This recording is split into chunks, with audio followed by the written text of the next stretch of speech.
প্রেম বাণী নিয়ে তোমার দরজার সামনে দাঁড়িয়ে আছি। কড়া নাড়তে যে বড্ড ভয় করে। যদি ফিরিয়ে দাও, যদি আমার মুখের উপর দরজাটা বন্ধ করে দাও। অভিমানের পাল্লাটা যে বড্ড ভারী, তবুও তো অপেক্ষায় আছি, শুধু তোমার আশায়। এতটুকু লিখেই ডায়েরিটা বন্ধ করে রেখে দেয় আগের জায়গায় নিদ্রিতা জাহান নীলুফা। পড়ার টেবিল থেকে উঠে গিয়ে রুমের দক্ষিণ দিকে থাকা জানালাটার কাছে দাঁড়ায়। বাইরে মুষলধারে বৃষ্টি হচ্ছে। বৃষ্টির ফোঁটা হালকা আঁচড়ে পড়ছে নিদ্রিতার চোখে মুখে, কিন্তু তাতে তার বিন্দুমাত্র খুশ নেই। সে তো আছে তার গভীর ভাবনার মাঝে। আচ্ছা, লোকটার এত রাতে কি এমন কাজ আছে যার জন্য এখনো বাড়ি ফিরেনি? এত বৃষ্টির মাঝেও সে বাহিরে এখনো। কোনোভাবে কি শ্রেয়া আপুর সাথে নয়তো? মেহেরাব ভাই কি আমাকে কখনো বুঝবে না? তার চোখে কি আমার পাগলমগুলো পড়ে না? সে কি দেখে না তার প্রতি আমার দুর্বলতা? মেহেরাব ভাই, আপনি আজও আমার হবেন না। একটু তাকান আমার দিকে মেহেরাব ভাই, আপনাকে ছাড়া আমি অচল। কথাগুলো বলার সময় নিদ্রিতা দুই চোখ দিয়ে দুই ফোঁটা অশ্রু গাল বেয়ে গড়িয়ে পড়ে। বজ্রপাতের বিকট শব্দে নিদ্রিতা ভাবনার জগৎ থেকে ফিরে আসে। ভয়ে তার সমস্ত শরীর কেঁপে ওঠে। দাঁড়ালো না আর জানালার সামনে সে বন্ধ করে দেয় জানালার গ্লাসগুলো। যে আমার না, কখনো আমার হবে না, যার কাছে আমার কোনো মূল্য নেই, আমার অনুভূতির কোনো কোনো মূল্য নেই, আমার অপেক্ষার কোনো মূল্য নেই, তার জন্য পথে চেয়ে বসে থাকাটা কি বোকামি নয়? অবশ্যই বোকামি। তার থেকে ভালো এই সুন্দর শীতল বৃষ্টিময় দিনে কাঁথা মুড়ি দিয়ে ঘুমানো। কথাগুলো বিড়বিড় করে বলেই ঘুমের দেশে পাড়ি জমায় নিদ্রিতা। গাড়ি থেকে নামো শ্রেয়া, তোমাদের বাড়ির সামনে চলে এসছে। কিন্তু মেহেরাবের কথা যেন শ্রেয়ার কর্ণ পর্যন্ত পৌঁছালো না। সে তো এক ধ্যানে মেহেরাবের দিকে তাকিয়ে আছে। শ্রেয়ার এই তাকানোটা প্রতি মুহূর্তে মেহেরাবের বিরক্তি বাড়িয়ে তুলছে। দাঁতে দাঁত চেপে পুনরায় বলল মেহেরাব। গাড়ি থেকে নামো শ্রেয়া, আমাকে বাড়ি পৌঁছাতে হবে, অনেক দেরি হয়ে গেছে আমার। ভালোবাসি তোমাকে মেহরাব, অনেক বেশি ভালোবাসি, সে ছোট্টবেলা থেকে। মনে আছে তোমার মেহরাব আমাদের ছোটবেলার কথা? এবে, তোমাকে কি মিশু পাচার বলতে বলেছে? নামো গাড়ি থেকে। ধমকে কথাগুলো বলে মেহেরাব। ইচ্ছে করছে কষিয়ে দুটো থাপ্পড় লাগাতে, কিন্তু পারছে না। দাঁত কিরমির করে রাগটা কমিয়ে রাখছে এখন। এদিকে মেহেরাবের এমন ধমক শুনে গাড়ি থেকে নেমে পড়ে শ্রেয়া। এখন যদি আর একটা উল্টোপাল্টা কথা বলে তাহলে নির্ঘাত তার গালে থাপ্পড় পড়বে। আর যাই হোক, থাপ্পড় খাওয়া যাবে না। এই মুহূর্তে শ্রেয়া আর মেহেরাবকে কিছু বলবে না। তাকে ভালো মেয়ে হিসেবেই মেহেরাবের সামনে থাকবে। কোনোভাবে শুধু মেহেরাবকে নিজের করে পেয়ে যাক, তারপর না হয় নিজের মতো থাকবে। শ্রেয়া যখন নিজের মতো করে ভাবছিল, তখন মেহেরাব গাড়ি নিয়ে চলে যায়। তা দেখে শ্রেয়া বলতে শুরু করে। তোমার এই ভাব আর কতদিন থাকবে? খুব বেশি না, আমাকে পাত্তা দাও না। এটা ঠিক, জিদান মেহরাব চৌধুরী, আমার পেছনে যদি তোমাকে না ঘুরিয়েছি তাহলে আমার নামও শ্রেয়া মেহজাবিন না। কথাটি বলে শ্রেয়া বাড়ির ভিতরে চলে যায়। মধ্যরাত, চারিদিকে অন্ধকার, এখনও বৃষ্টি হচ্ছে। থেমে থেমে বিদ্যুৎ চমকাচ্ছে। চৌধুরী মেনশনের গেট দিয়ে মেহরাবের কালো গাড়িটা প্রবেশ করে। গাড়িটা পার্কিং করে বাসার ভেতরে যেই না পা রাখতে যাবে, অমনি মেহরাবের মা মিসেস মনিরা চৌধুরী তার পথ আটকে দাঁড়ায়। এত রাত হলো কেন তোমার? কাজ ছিল। তাই বলে এত রাত? তুমি জানো কতটা চিন্তায় ছিলাম। তোমার ফোন কোথায়? চার্জ নেই, আমি অনেক ক্লান্ত আম্মু, রুমে গেলাম। আরেকটা কথা, তোমার বোনের মেয়েকে বলে দিও আমার কাছ থেকে যেন দূরে থাকে। আর তোমার মাথায় যদি তোমার বোনের মেয়ে শ্রেয়াকে আমার বউ করার চিন্তায় থাকে তাহলে তা ছেড়ে ফেলো। আমি আগেও বলেছি, এখনো বলছি। তুমি কি থ্রেট দিচ্ছ মেহরাব? তুমি আমার মা হও, আশা করি বুঝতে পেরেছো। কথাটি বলে নিজের রুমের দিকে চলে যায় মেহরাব। মিসেস মুনিরা ছেলের যাওয়ার দিকে তাকিয়ে থাকেন। অনেক পরিবর্তন হয়েছে তার ছেলের মাঝে। আগে শুধু মা মা করতো, যা বলতেন তাই শুনতো, কিন্তু এখন তার ছেলে আগের মতো নেই। কথাগুলো ভেবে তিনি একটা দীর্ঘশ্বাস ফেলেন। তার ছেলে এতটা পরিবর্তন কেন হলো তিনি এটাই বুঝে উঠতে পারছেন না। অন্ধকার রুমটির আস্তে করে দরজা ঠেলে ভেতরে প্রবেশ করে মেহরাব। প্রবেশ করতেই দেখতে পায় তার প্রেয়সী কাঁথা মুড়ি দিয়ে ঘুমিয়েছে। হালকা ডিম লাইটের আলোয় দেখা যাচ্ছে রুমের মধ্যে থাকা সব কিছুই। মেহরাব ধীর পায়ে হেঁটে যায় ঘুমন্ত অবস্থায় থাকা নিদ্রিতার কাছে। এক পলক তার প্রেয়সীকে দেখে নিঃশব্দে বিছানা থেকে একটু দূরে থাকা পড়ার টেবিলটির কাছে এগিয়ে যায়। টেবিলের মধ্যে থাকা তার কাঙ্ক্ষিত জিনিসটি খুঁজতে থাকে এবং পেয়েও যায়। খুব শীঘ্রই তোমার প্রেমবাণী গ্রহণ করবো প্রিয় প্রেয়সী। খুব তাড়াতাড়ি প্রকাশ্যে আমার ঘরে দরজা খুলে দেব। আর কিছুটা সময় অপেক্ষা করো প্রিয়, কিছুটা সময়। ভালোবাসি আমিও তো তোমায়, শুধু সময়ের জন্য অপেক্ষায় আছে। তোমার যত অভিমান আছে করো, গড়িয়ে দেব তোমার অভিমান খুবই তাড়াতাড়ি প্রেয়সী। কথাগুলো বলেই পুনরায় চোখ বুলায় তার হাতে থাকা ডায়েরিটাতে। ডায়েরিটা আগের জায়গায় রেখে এক পলক নিদ্রিতাকে দেখে নিঃশব্দে রুম থেকে প্রস্থান করে মেহরাব। এটি তার নিত্যদিনের কাজ। প্রতি রাতে নিদ্রিতার ঘুমানোর পরে রুমে এসে এক পলক তাকে দেখে, তারপর ডায়েরিটা দেখা। এই ডায়েরিটার মধ্যে যে তাকে নিয়ে তার প্রেয়সীর অনুভূতি, অভিযোগ, অভিমান সব কিছু লিখে রেখেছে। এটা যে তাকে জানতে হবে। গুমুট পরিবেশ, ব্যবসা গরম, সূর্যের কিরণ চারিদিকে তীব্রভাবে আশ্রে পড়ছে। সূর্যের এই তেজটা ভালো লাগছে না বলেই হয়তো মেঘের কণাগুলো তাকে ডাকা দিতে ব্যস্ত। এই ব্যস্ত শহরে ব্যস্ত মানুষগুলো ছুটে চলেছে তাদের নিজ নিজ কাজের গন্তব্যের দিকে। স্কুল কলেজের ছাত্রছাত্রীরাও ছুটে চলেছে তাদের শিক্ষা প্রতিষ্ঠানে।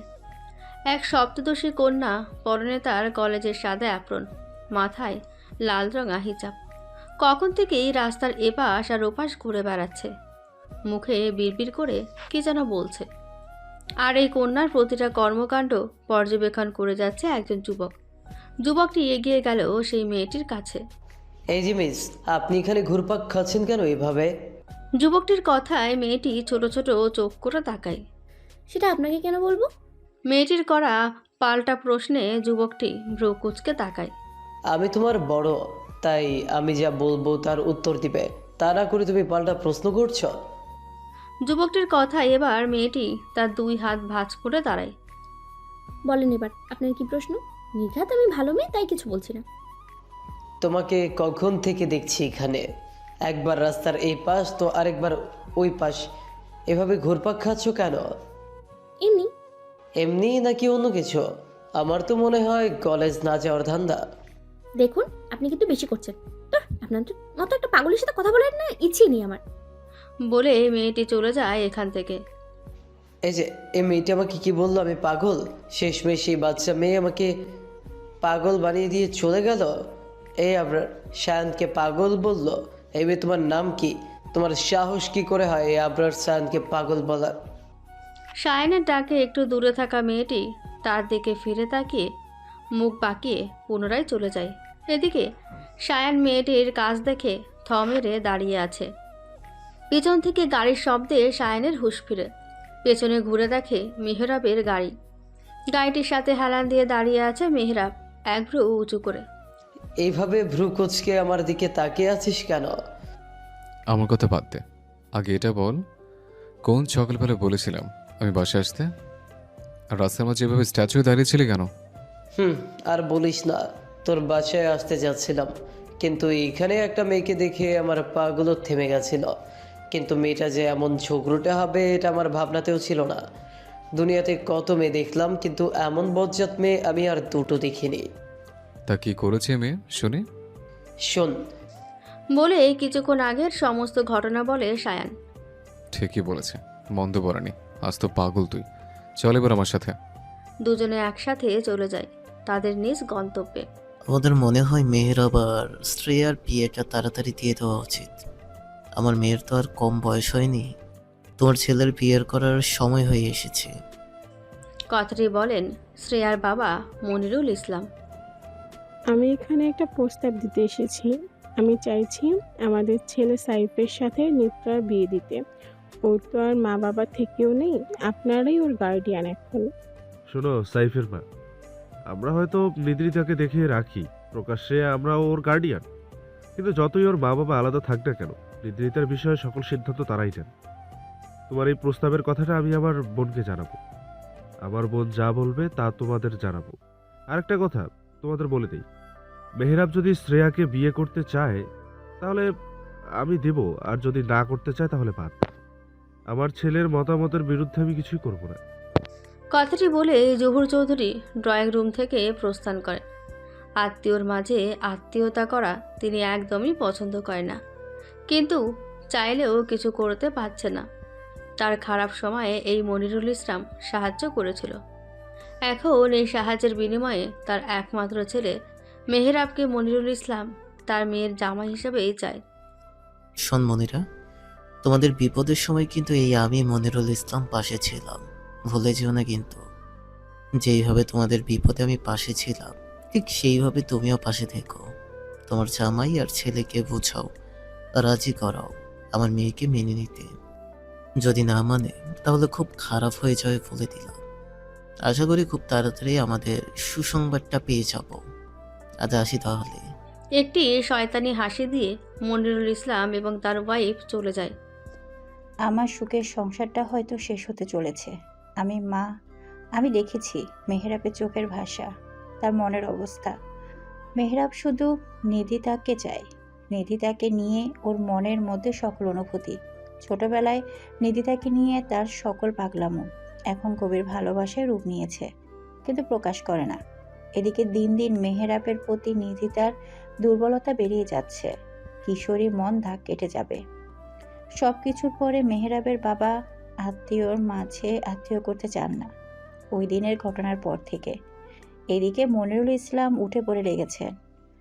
কোন দিকে যাব আমি, কার কথা রাখবো? জোর করে যদি ছেলেটাকে শ্রেয়ার সাথে বিয়ে দেই, তাহলে সারা জীবনের জন্য ঘৃণার দৃষ্টিতে দেখবে আমাকে। দুটো হৃদয় ভেঙে যাবে। যদি মনিরুল ইসলামের কথা না রাখি, তাহলে আমার এই পরিবারের ক্ষতি করবে। আমার ছেলে মেয়েগুলোর যে জীবন্ত লাশ হয়ে থাকবে, কাকে বুঝাবো আমি? কি করা উচিত আমার? একদিকে মেহরাব, আরেকদিকে নিদ্রিতা, অন্যদিকে মনিরুল ইসলাম, আরেকদিকে মেহরাবের বাবা জহির চৌধুরী। এত চিন্তায় মনিরা বেগমের মাথা ঘুরিয়ে ওঠে। আপনি তো পাষাণ কেন প্রিয় প্রেমিক পুরুষ? সব প্রেমিক পুরুষেরা কি পাষাণ হৃদয়ের হয়, নাকি আপনি শুধু এমন ভালোবাসি বলেই বা কি আমার সাথে এমন? মেহরাব ভাই, আমাকে কি একটুও ভালোবাসা যায় না? আমি কি এতটাই অযোগ্য আপনার জন্য? ভালোবাসি তো আপনাকে মেহরাব ভাই। তোমার এই কথাগুলো বলার জন্যই কি এখানে ডেকেছো আমাকে নিদ্রিতা? হুম। বাড়ি যাও, আমার কাজ আছে অফিসে। আমার কথাটা আপনি এড়িয়ে যাচ্ছেন কেন মেহরাব ভাই? তুমি এখনো ছোট মানুষ নিদ্রিতা। ভালোবাসা কি এটা তুমি এখনো বুঝছো না। আবেগের বয়স, তাই এসব বলছো। যখন বড় হবে বুঝতে পারবে, তখনই আবেগটা আর থাকবে না। আমার প্রতি যেটা আছে সেটা তোমার মোহ, ভালো লাগা। আমি আর ছোট নই মেহরাব ভাই, 18 বছরে পা রেখেছি আজকে। আর আবেগ, ভালো লাগা, ভালোবাসা সবটাই আমি বুঝি মেহরাব ভাই। আপনার প্রতি আমার অনুভূতিগুলো যদি আবেগ হতো, তাহলে কবে তা শেষ হয়ে যেত। জীবনে চলার পথে অনেকজনের ভালোবাসার প্রস্তাব পেয়েছি, কিন্তু হয়েছে সব কিছুর প্রতি কোনো অনুভূতি অনুভব করিনি।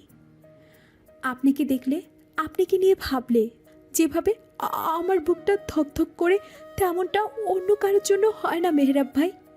এত কিছু জানার পরও কি বলবেন আপনার প্রতি থাকা আমার অনুভূতিগুলো শুধু আবেগ? নিদ্রিতার অশ্রুসিক্ত চোখ, ভেজা গলার প্রতিটা কথা মেহেরাবের বুক কেঁপে ওঠে। কি করবে মেহেরাব? তার যে হাত পা বাঁধা, চাইলেও যে বলতে পারছে না। প্রেয়সী, আমি এটা তোমাকে ভালোবাসি, খুব বেশি ভালোবাসি। তোমার অনুভূতিগুলো যে আমাকে বড্ড জ্বালায়, কাছে থেকেও যে দূরত্বটা আমাকে পড়িয়ে দিচ্ছে। কি ভাবছেন মেহরাব ভাই? কিছু না, শুভ জন্মদিন। কি উপহার লাগবে বলো। যদি বলি উপকার স্বরূপ আপনাকে চাই, আমার শুধু আপনাকেই প্রয়োজন মেহরাব ভাই, অন্য কিছুর প্রয়োজন নেই। তোমরা কি কথা বলছো? আচানক এমন প্রশ্নে দুইজনেই পেছনে ঘুরে তাকায়। কি নিয়ে কথা বলছিলে, বলে না যে? কিছু না শ্রেয়া। অফিস যাবে না? চলো। নিদ্রিতা, বাসায় চলে যাও তুমি। কথাটি বলেই মেহেরাব চলে যায়। কি ব্যাপার নিদ্রিতা, মেহরাবের সাথে দেখা করার জন্য অফিস পর্যন্ত চলে এসেছো? তেমন কিছুই না শ্রী আপু। আচ্ছা, একটা শুভখবর দিই তোমাকে। খুব তাড়াতাড়ি আমি মেহরাবের বউ হতে চলেছি। মেহরাবের পরিবার সবাই রাজি। মেহরাবও রাজি। আমাকে মেহরাবের পাশে দারুণ মানে, তাই না নিদ্রিতা? হুম। ওকে, আমি যাই। রাতে অফিসের কাজ শেষ করে মেহরাবকে নিয়ে ঘুরতে যাব। বাই নিদ্রিতা। পরের জন্মে একটি রঙিন প্রজাপতি হয়ে আসব। তপ্ত দুপুরে আপনার পিছু পিছু উড়ে বেড়াবো। তবুও আপনার পিছু ছাড়বো না। হয়তো আমায় বলবেন তুমি বেহাইয়া, উত্তরে আমার একটাই বাণী, আপনার জন্যই তো। মেহরাব ভাই, তখন কি পারবেন আমাকে দূরে ঠেলে দিতে? হয়তো না। আপনাকে যদি এই জন্মে না পাই, তাহলে পরের জন্মে প্রজাপতি হয়ে আপনার পিছু নিব। তবুও পিছু ছাড়বো না আপনার। তখন তো ঠিকই আমাকে আপনার হাতের মধ্যে নেবেন রঙিন প্রজাপতি রূপে। আমাকে দেখে মুগ্ধ হবেন, আপনার পাশে রাখবেন। যদিও এটা গল্পের মতো হবে, তখন বাস্তবতার সাথে মিল নাও থাকতে পারে। আচ্ছা, এই গল্পটা যদি পূর্ণতা পায় কেমন হবে তখন? হুম হুম। নিদ্রিতা যখন আনমনে কথাগুলো ভেবে রাস্তা দিয়ে হাঁটছিল, তখনই নিদ্রিতার পেছনে শব্দ করে একটি গাড়ি থামে। ঠিকভাবে যদি গাড়ি চালকটি গাড়িটি না থামাতে পারত, তাহলে হয়তো এই গাড়িটি নিদ্রিতার উপর দিয়ে যেত। গাড়ি থামানোর শব্দে নিদ্রিতা তড়িঘড়ি করে এক পাশ গিয়ে দাঁড়ায়। গাড়ির দরজা ঠেলে বাইরে বেরিয়ে আসে একজন যুবক।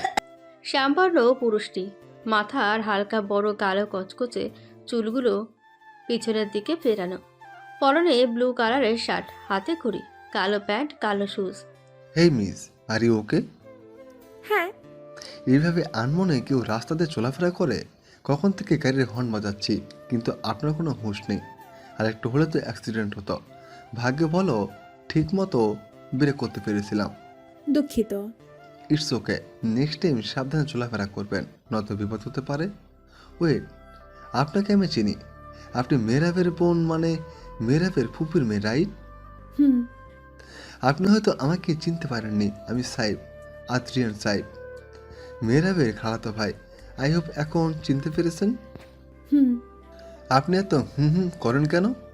আমি এতগুলো কথা বললাম, তার বিনিময়ে আপনার কাছ থেকে শুধু হুম হুম উত্তর পেলাম।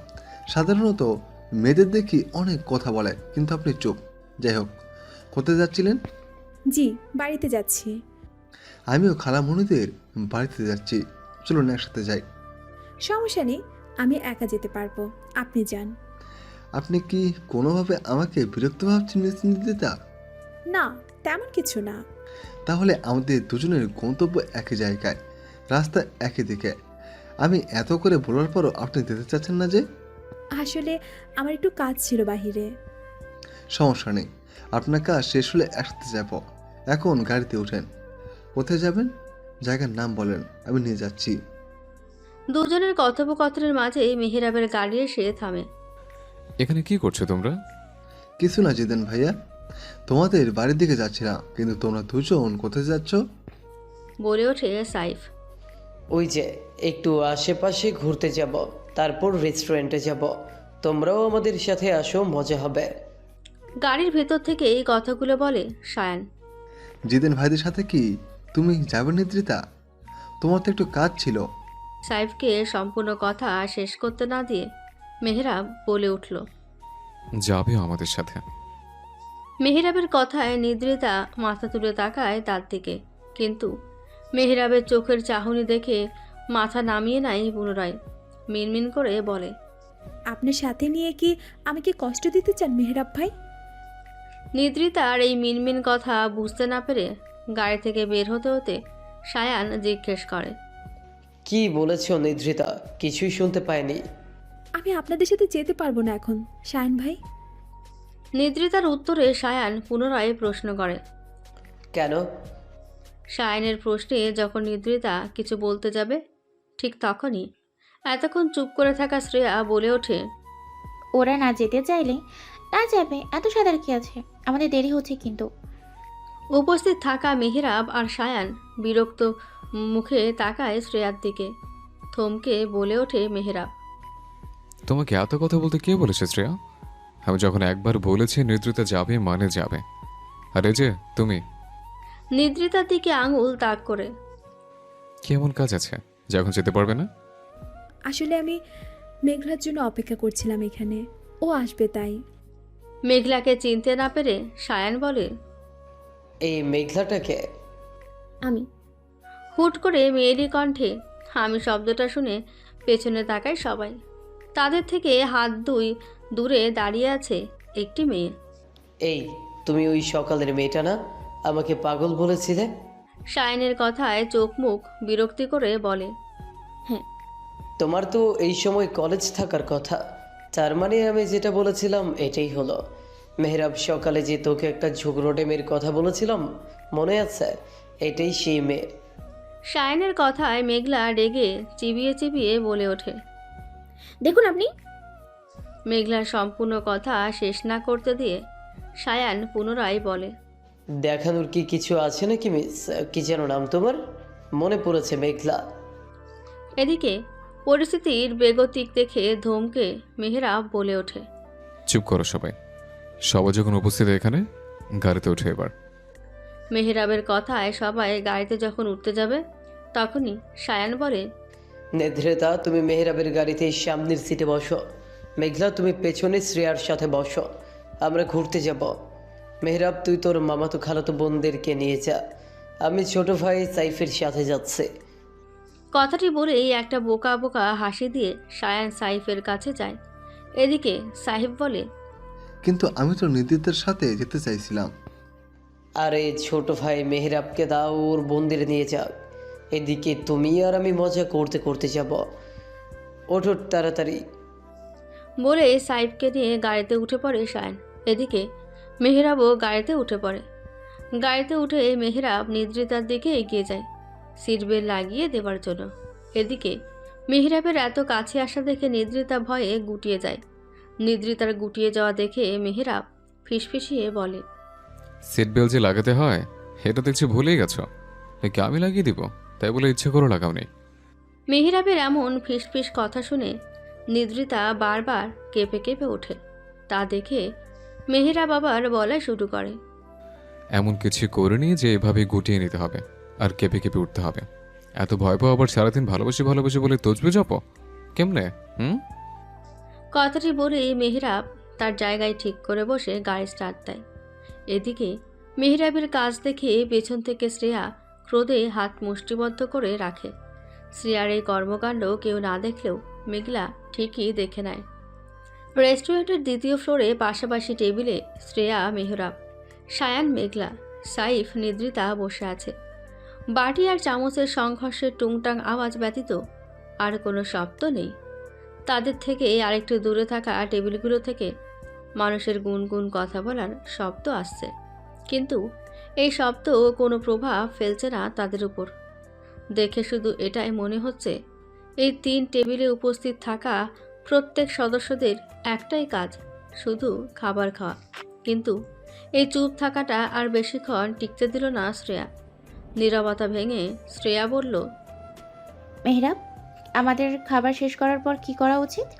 কথাটি বলে শ্রেয়া মেহরাবের দিকে তাকায় উত্তরের আশায়, কিন্তু মেহরাবের গাছাড়া ভাব দেখে পুনরায় শ্রেয়া বলে, মেহরাব, আমাদের কি তারপর কোথাও ঘুরতে যাওয়া উচিত নাকি অফিসে? শ্রেয়ার কথায় মেহরাব এবার শ্রেয়ার দিকে তাকায়। তারপর নজর ঘুরিয়ে পাশের টেবিলে থাকা তার প্রেয়সী নিদ্রিতার দিকে তাকায়, যে কিনা এক মনে শুধু খাবার খেয়েই যাচ্ছে। কারো একজনের 2টি চোখ যে মুগ্ধ দৃষ্টিতে দেখছে তাকে তার কোনো খেয়ালই নেই। এদিকে মেহরাবকে নিদ্রিতার দিকে তাকিয়ে থাকতে দেখে শ্রেয়া রাগে পাশে থাকা পানির গ্লাসটাকে চেপে ধরে।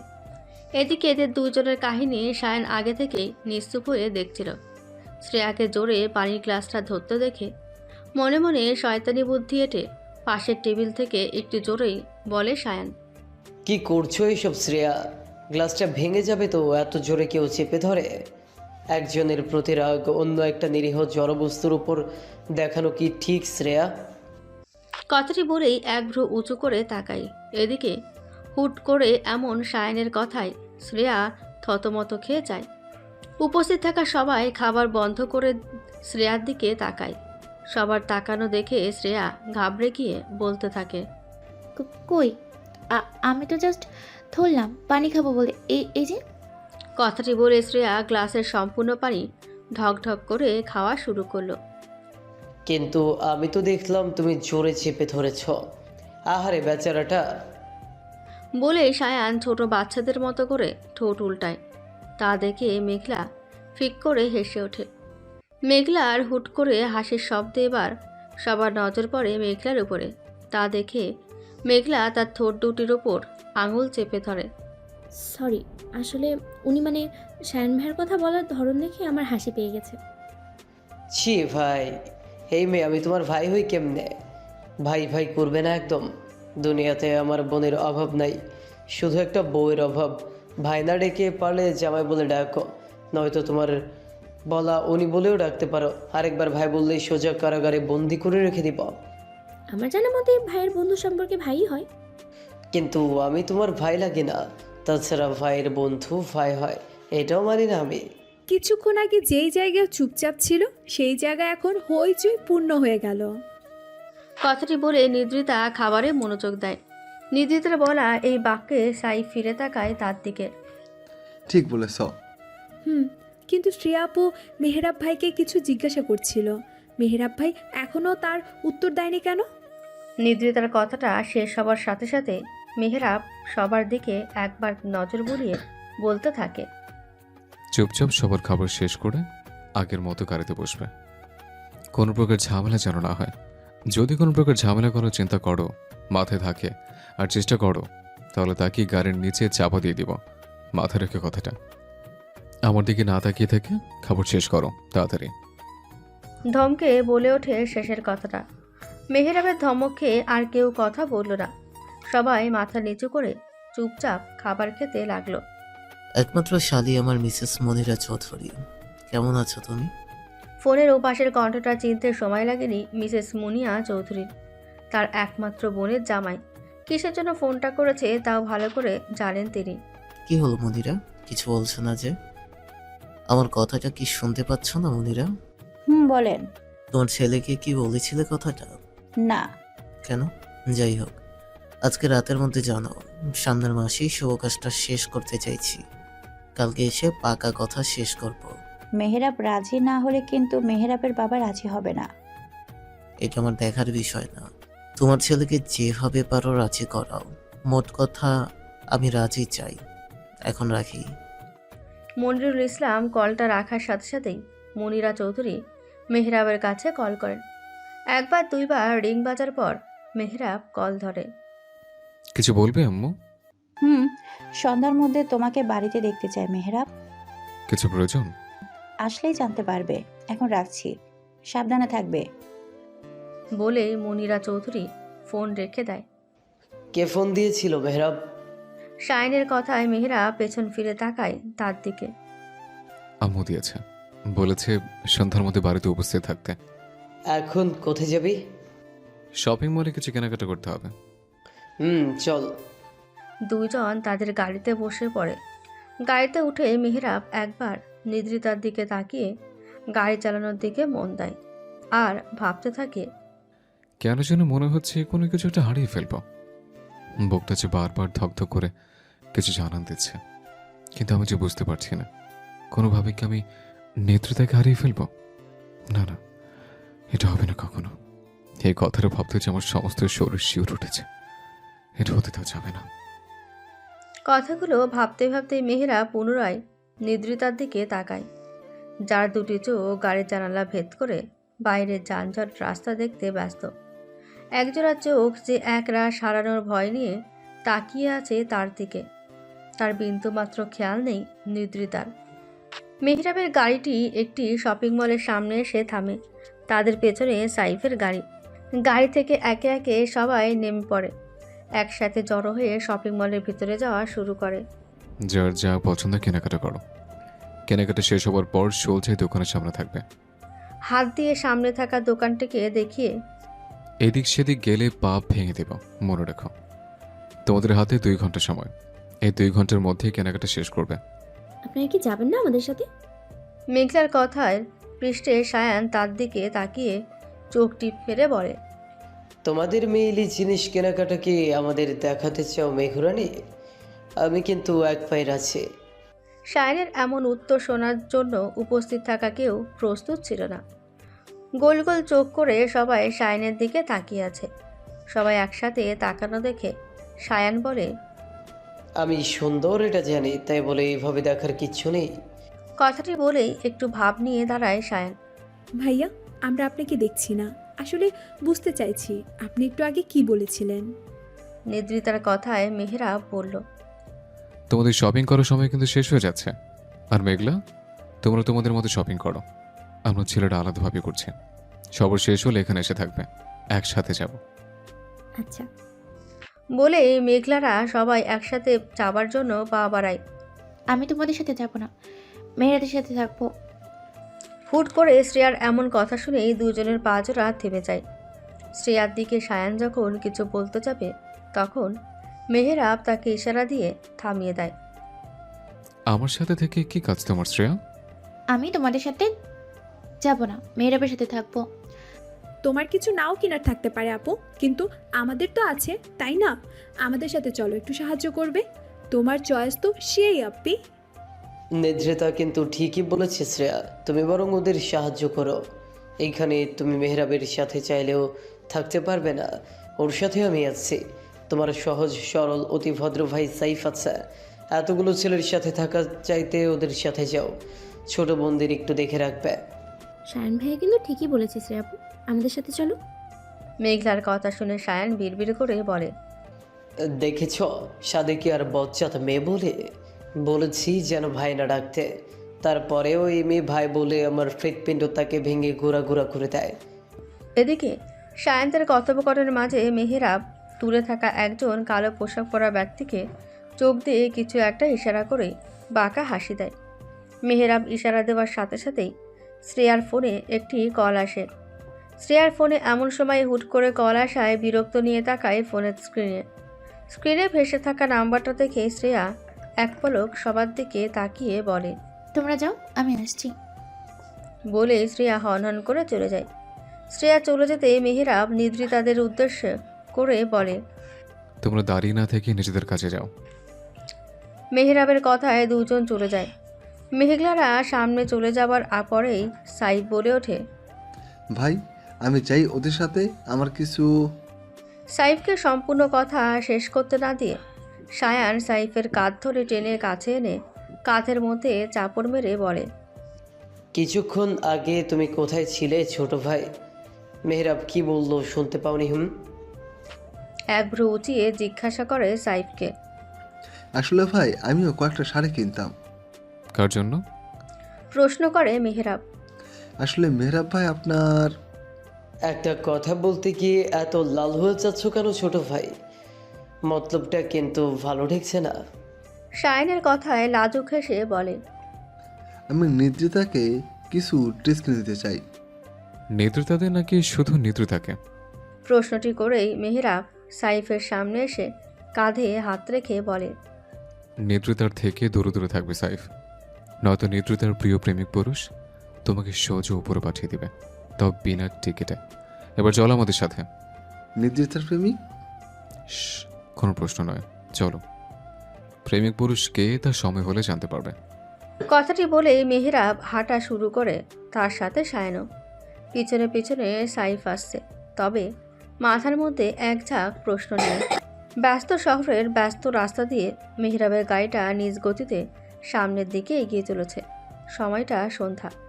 চারিদিকে ল্যাম্পপোস্টের আলোতে উজ্জ্বল হয়ে আছে রাস্তাগুলো। গাড়িতে মেহেরাব আর নিদ্রিতা ছাড়া আর কোনো অস্তিত্ব নেই। মেহেরাব তার আপন মনে গুনগুন করে গান গাইছে আর ড্রাইভ করছে। এদিকে নিদ্রিতা সিটের সাথে হেলান দিয়ে চোখ বুজে আছে, হয়তো চোখ বুজে মেহেরাবের গুনগুন করে গাওয়া গানটা শুনতে চাইছে। কি ব্যাপার মহারানী, বেশি ক্লান্ত? এত চুপচাপ যা। অন্য সময় তো মেহরাব ভাই করে মাথা ধরিয়ে দাও। কথাটি বলেই এক ভ্রু উঁচু করে তাকায় নিদ্রিতার দিকে। আপনি কি শ্রেয়া আপুকে ভালোবাসেন মেহরাব ভাই? নিদ্রিতার বলা প্রশ্নে মেহেরাবের কুঁচকে থাকা ভ্রু আরও কুঁচকে যায়। তোমাকে কি আমি এটা জিজ্ঞেস করেছি নেতৃত্বা?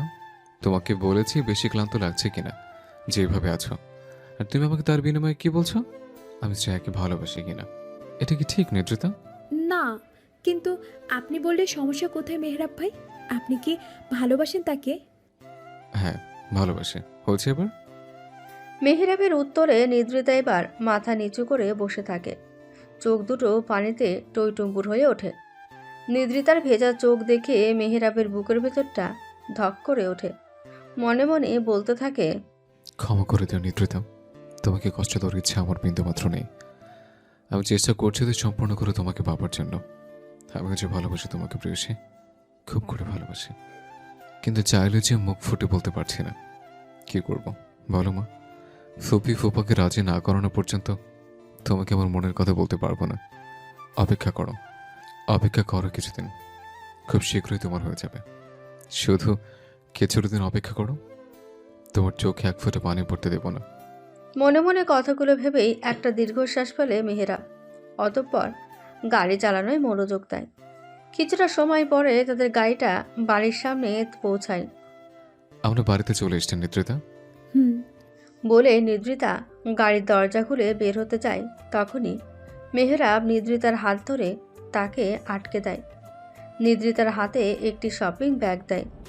হঠাৎ মেহেরাব তাকে শপিং ব্যাগ দেওয়ায় জিজ্ঞাসার দৃষ্টিতে তাকায় মেহেরাবের দিকে। নিদ্রিতার দৃষ্টি বুঝতে পেরে মেহেরাব বলে, এটা তোমার পছন্দ হয়েছিল আমার, তাই নিয়ে আসলাম তোমার জন্য। এখন বাসায় যাও, ফ্রেশ হয়ে রেস্ট নাও, ভালো লাগবে। আমার এটার প্রয়োজন নেই মেহরাব ভাই, আপনার ওই ভালোবাসার মানুষ শ্রেয়া আপ্পিকে দিয়ে দিন। নিদ্রিতার বলা বাক্যে মেহেরাব অনেকটা অবাক হওয়ার ভান করে বলে, কি বলে সব নিদ্রিতা? এত ভালোবেসে আনলাম তোমার জন্য, তুমি বলছো তোমার প্রয়োজন নেই, উল্টো শ্রেয়াকে দিয়ে দেওয়ার কথা বলছো। এটা কি ঠিক করলে নিদ্রিতা? এইভাবে আমার মনটা ভেঙে দিতে পারো না। যাই হোক, কোথায় যেন খুব করে কোনো কিছু পড়ছে, পুরো পুরো গন্ধ আসছে। তুমি কি গন্ধটা পাচ্ছ? মেহেরাবের এমন খেয়ালিপনা কথা শুনে নিদ্রিতা দাঁত কিরমির করে বলে, হুম, পেয়েছি। মন পুড়েছে আমার, মন পুড়ের গন্ধ। বলেই নিদ্রিতা ব্যাগগুলো নিয়ে বাড়ির ভিতরে চলে যায়।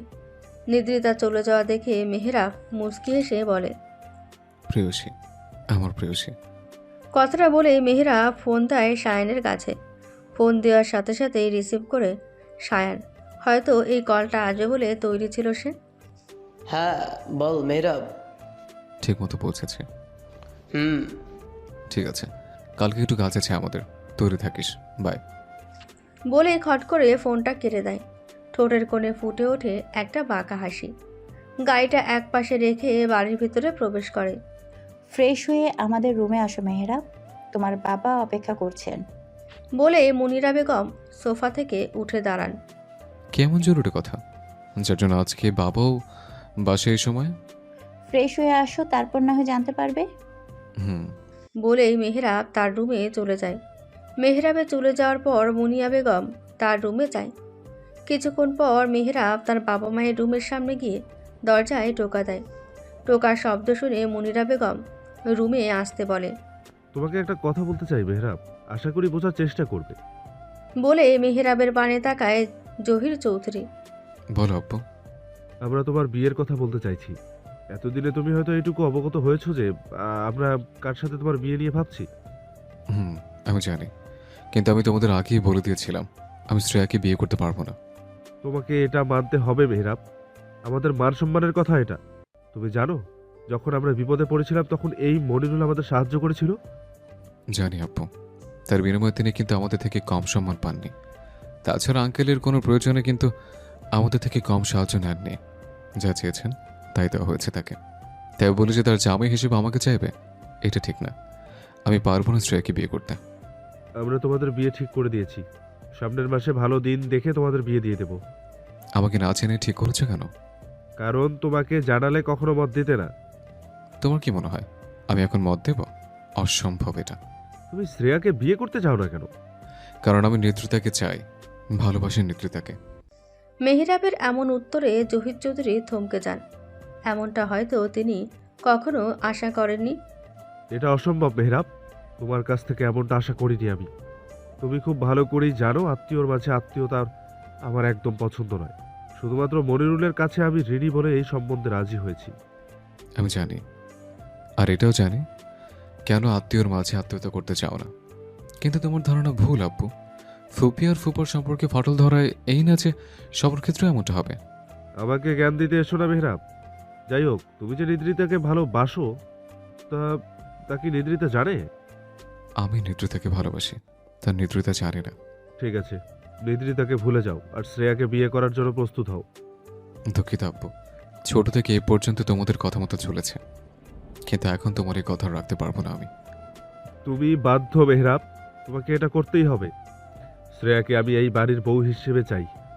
একটা দত্তক ছেলে নিয়ে নিও, তার সাথে শ্রেয়াকে বিয়ে দিয়ে দাও, তাহলে শ্রেয়া এবারে বউ হয়ে যাবে, তোমাদের ঋণ শেষ হয়ে যাবে, আঙ্কেলের ইচ্ছাটা পূর্ণ হবে। হাজলামো করছো তুমি?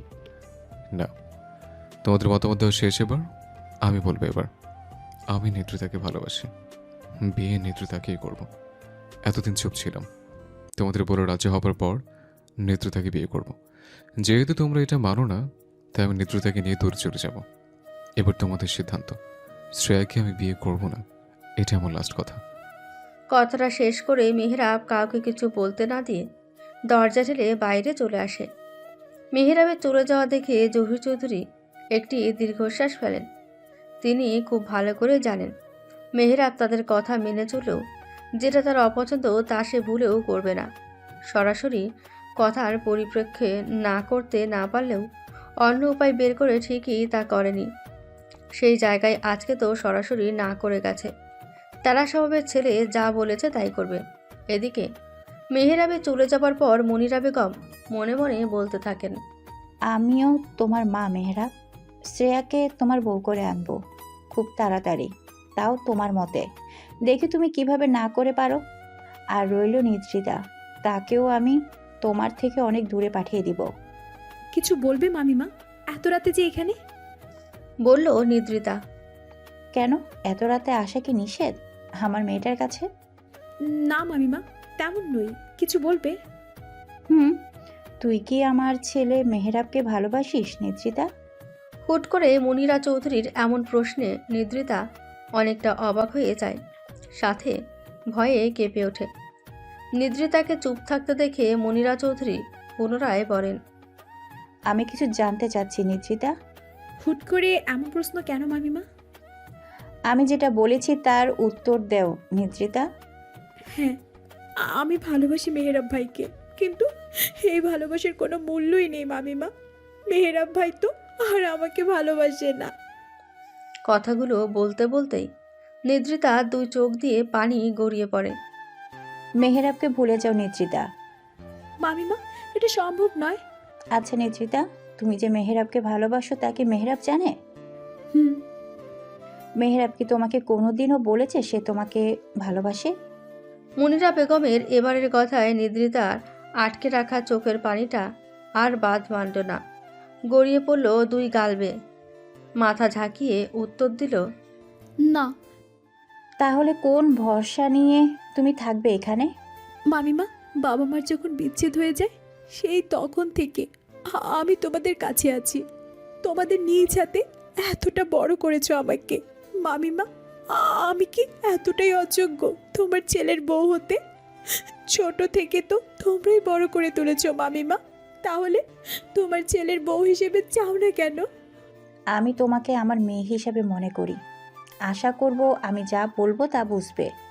আমি চাই না তুমি মেহরাবের সামনে পেছনে কুরকুর করো। মেহরাবের সাথে শ্রেয়ার বিয়ে ঠিক করেছি সামনের মাসে, সেটা শ্রেয়াকে আমার ছেলের বউ হিসাবে চাই। তাই শেষবারের মতো বলছি, মেহরাবের থেকে দূরে থাকো।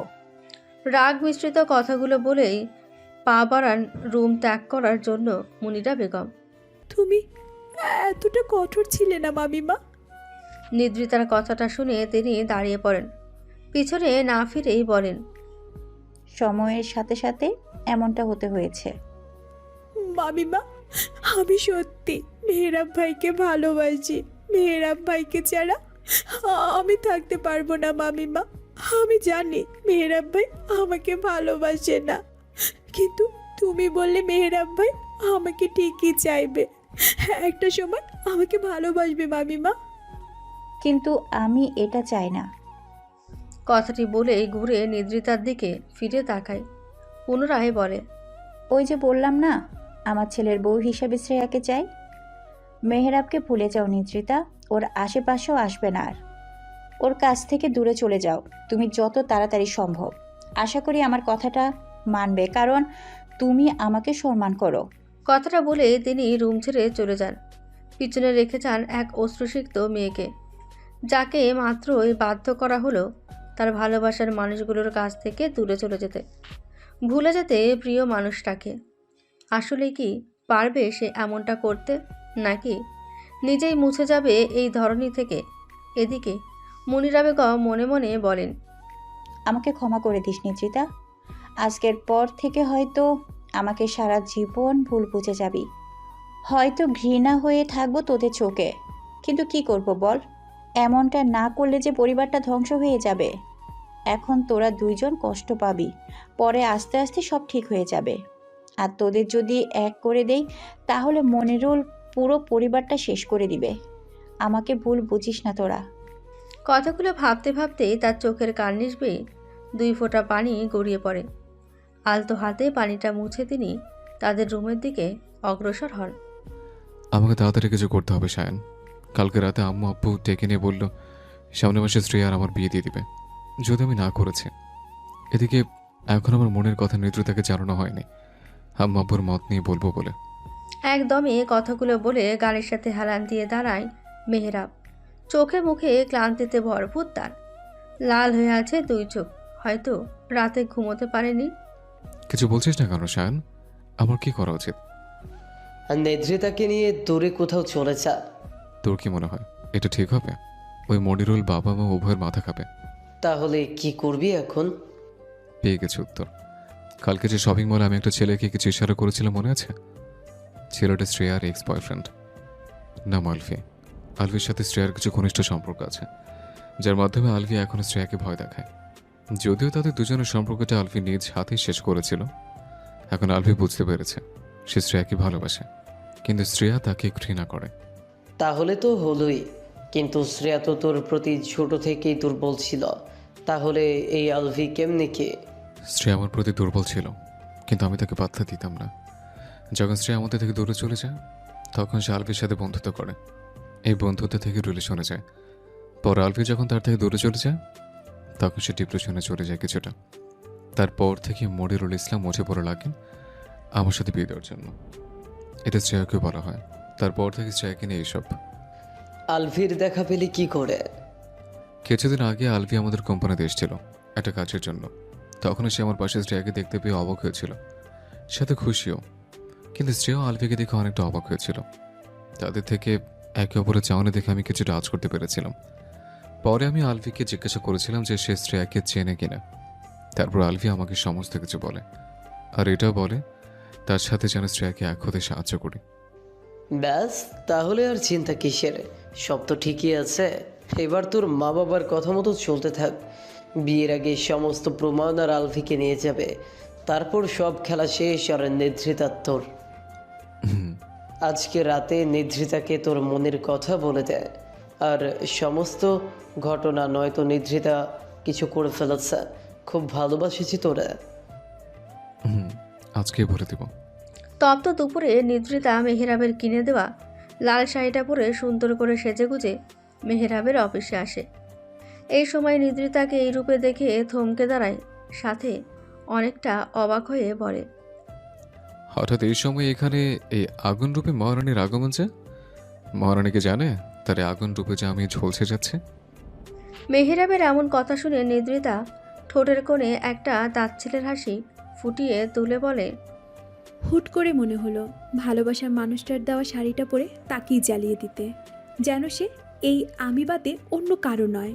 কিন্তু আফসোস, এমন কিছুই হবে না। তাই বুঝি, কিন্তু হতে কতক্ষণ আর। যাই হোক, রাতে তোমার জন্য একটা স্পেশাল সারপ্রাইজ আছে, তৈরি থেকো মহারানী। আমাকে কি একটিবার আপনি কি জড়িয়ে ধরতে দিবেন মেহেরাব ভাই? নিদ্রিতার এই বাক্যে মেহেরাবের সমস্ত শরীর শিউরে ওঠে। ভাবতে থাকে, এ কেমন বাক্য? কি মেশানো আছে এ বাক্যে? এতটা ধারণা কেন এই বাক্য? কি আশ্চর্য এটা! নেদ্রিতা যখন ভালোবাসি ভালোবাসি বলে তখনও তেমনটা হয় না, হৃদযন্ত্রটা এতটা লাফিয়ে ওঠে না। এদিকে মেহেরাবকে চুপ করে তার দিকে এক দৃষ্টিতে তাকিয়ে থাকতে দেখে নিদ্রিতা এগিয়ে যায় মেহেরাবের দিকে। মেহেরাবের কাছে এগিয়ে গিয়ে তার হাতে একটা ভাঁজ করা কাগজ ধরিয়ে দেয়। হঠাৎ স্পর্শে মেহরাবের হুঁশ আসে। তার হাতের দিকে তাকিয়ে দেখে একটা ভাঁজ করা কাগজ। জিজ্ঞাসা দৃষ্টিতে নিদ্রিতার দিকে তাকালে নিদ্রিতা বলে, আমি এখান থেকে বের হবার 5 মিনিট পরে আপনার হাতের এই কাগজটা খুলবেন মেহরাব ভাই, তার আগে না। কথাটি বলে নিদ্রিতা মেহরাবকে পা থেকে মাথা পর্যন্ত দেখে, তারপর তার চোখ বরাবর তাকায়। আজ নিদ্রিতার চোখ দুটি হাজার কথা বলতে চাইছে, বারবার বলতে চাইছে, মেহরাব ভাই আমাকে আটকান, নয়তো অনেক দূরে চলে যাব, চাইলেও আর পাবেন না। কিন্তু এই কথাগুলো যে নিতান্তই হাস্যকর। তাচ্ছিলের হাসি দিয়ে নিদ্রিতা মনে মনে বলতে থাকে, এই সুদর্শন পুরুষটা আমার হয়ে গেলে কি বেশি ক্ষতি হতো, কি এমন হতো যদি এই গল্পের পূর্ণতা পেত। না, নিদ্রিতা আর কিছু ভাবল না। আরেকবার মেহরাবকে মন ভরে দেখে কিছু না বলে অফিস রুম থেকে বের হয়ে যায়। এদিকে নিদ্রিতার এমন কর্মকাণ্ড দেখে অনেকটা অবাক হয়ে যায় মেহরাব, সাথে কিছুটা ভয় হয় তার মনে। নিদ্রিতা বের হয়ে যাবার পরপরই মেহরাব নিদ্রিতার ভাঁজ করে দেওয়া কাগজটা খুলে পড়তে থাকে। কাগজের মধ্যে থাকা লেখাগুলো পড়ার মধ্যেই হাত থেকে কাগজটা পড়ে যায় টেবিলের উপরে। সমস্ত শরীর ঘেমে ওঠে তার, ভয়ে সমস্ত শরীর থরথর করে কাঁপতে থাকে। এক মুহূর্ত দেরি না করে দৌড়ে বের হয়ে যায় মেহরাব, কিন্তু ততক্ষণে দেরি হয়ে যায়। তার থেকে অনেকটা দূরে নিদ্রিতা রাস্তার মাঝ দিয়ে বেখেয়ালি হেঁটে চলেছে। এই পাশ ওই পাশ গাড়ি চলছে, অথচ তার কোনো খেয়াল নেই। এদিকে নিদ্রিতার পিছন দিক থেকে ধেয়ে আসা বড় ট্রাকটি দেখে মেহরাব জোরে চিৎকার সাইড হতে বলে নিদ্রিতাকে। আশেপাশে থাকা লোকজন তাকে সাইড হতে বলছে। সবার শব্দ আর মেহরাবের জোরে চিৎকারের শব্দে যে নিদ্রিতা ঘুরে মেহরাবের দিকে তাকিয়েছে, অমনি ট্রাকটি নিদ্রিতাকে ধাক্কা মেরে চলে যায়। এত বড় চলতি ট্রাকের ধাক্কায় নিদ্রিতা দূরে ছিটকে পড়ে। এদিকে এই দৃশ্য দেখে সবাই থমকে যায়। এটা দেখার পরে মেহরাবের পা দুটো যেন সেখানেই থেমে যায়। জোরে চিৎকার করে বলে, নিত। মেহরাব এক দৌড়ে নিদ্রিতার কাছে পৌঁছায়। রক্ত মাখা নিদ্রিতার সামনে হাঁটু করে বসে তার মাথাটা বুকের মাঝে আগলে নিয়ে ডাকতে থাকে, নিত, নিত, নিত, কথা বলো, এদিকে। আশেপাশে সবাই এখনো স্তব্ধ হয়ে আছে, মাত্র তাদের সামনে ঘটে যাওয়া ঘটনাটা বোঝার চেষ্টা করছে। মেহরাবের থেকে অনেকটা পেছনে সায়ান থমকে দাঁড়িয়ে আছে। তখন মেহরাবকে এভাবে দৌড়ে বের হতে দেখে সেও পেছনে পেছনে বের হয়েছিল, কিন্তু এই অবস্থায় থমকে আছে। আস্তে আস্তে মেহরাবের দিকে এগিয়ে গিয়ে হাত রাখে তার কাঁধে। কাঁধে কারো স্পর্শে মেহরাব পেছনে তাকিয়ে দেখে সায়ান। সায়ানকে দেখে মেহরাব বলতে থাকে, শায়ন দেখো না, নিদ্রিতা আমার সাথে কথা বলছে না। নিদ্রিতা, কথা বলো।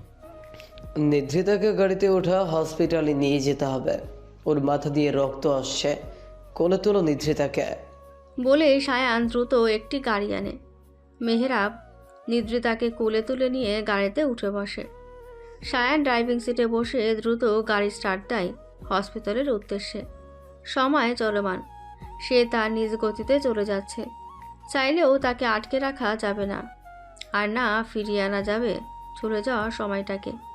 সেদিন নিদ্রিতার অ্যাক্সিডেন্টের পর আজ 6 দিন হয়ে গেল। চৌধুরী বাড়িটা এখন অনেকটা নিস্তব্ধ। সায়ান মেহরাবের রুমের দরজাটা হালকা ধাক্কা দিয়ে খুলে ভিতরে প্রবেশ করে তার খোঁজে, কিন্তু পুরো রুম জুড়ে অন্ধকার, মেহরাবের চিহ্নটাও নেই। সায়ানের আর বুঝতে বাকি নেই যে সে কোথায় আছে। একটা দীর্ঘশ্বাস ফেলে সায়ান বের হয়ে যায় রুম থেকে। বাড়ি থেকে বের হবার সময় মনিরা বেগম সায়ানের সামনে এসে দাঁড়ায়। সায়ান, তুমি তো মেহেরাবের বন্ধু, ছোট থেকে আছো একসাথে তোমরা। মেহেরাবকে একটু বোঝাও, ওর এই পাগলামি আর ভালো লাগছে না। ওর এমন পাগল পাগল চলাচল একদম মানায় না। যে চলে গেছে সে আর আসবে না, তাকে বলো তার ভবিষ্যৎ আছে। মনিরা বেগমের কথায় সায়ান একটা তাচ্ছিলের হাসি দিয়ে বলে, ভবিষ্যৎ আন্টি, আজ যদি আঙ্কেলের কিছু হয়ে যেত আপনি কি পারতেন স্বাভাবিকভাবে থাকতে? কখনোই না। যাই হোক, আমি আসি এখন। বাড়ির বাইরে এসে সায়ান গাড়িতে উঠে রওনা হয় মেহরাবের নতুন বাড়িতে, যেখানে নিদ্রিতাও আছে।